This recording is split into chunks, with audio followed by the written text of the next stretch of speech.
Understanding the phrase, old-timer. Hello everyone, welcome back to our English learning journey. Today, we're diving into a phrase that you might have heard quite often in movies, books, or in daily conversations, old-timer. This is a common phrase in English, and understanding its meaning and usage can really help in enhancing your language skills. So, let's get started. Old-timer is a phrase used to refer to someone who has a lot of experience in a particular area or has been a part of something for a long time. It often carries a sense of respect for the person's experience or longevity in a certain field or place. For example, if someone has been working in a company for 40 years, other people might refer to them as an old-timer at the company. It shows that this person has seen many changes, has a lot of experience, and probably knows a lot about the company's history and culture. It's important to note that old-timer does not necessarily mean that the person is old in age. It is more about the length of time they have been involved in something or their level of experience.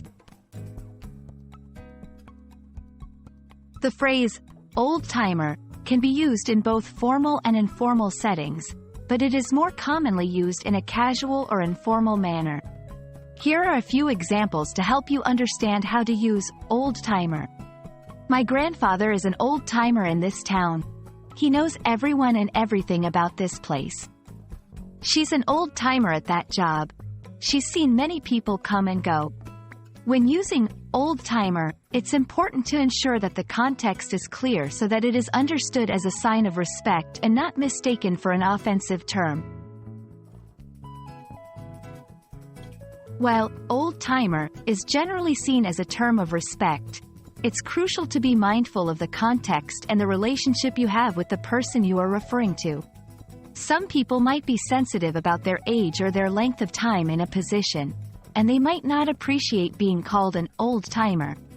It's always a good idea to pay attention to social cues and be respectful when using phrases that could potentially be sensitive. And that's a wrap on today's lesson about the phrase, old-timer. I hope this video has helped clear up the meaning and usage of this common English phrase.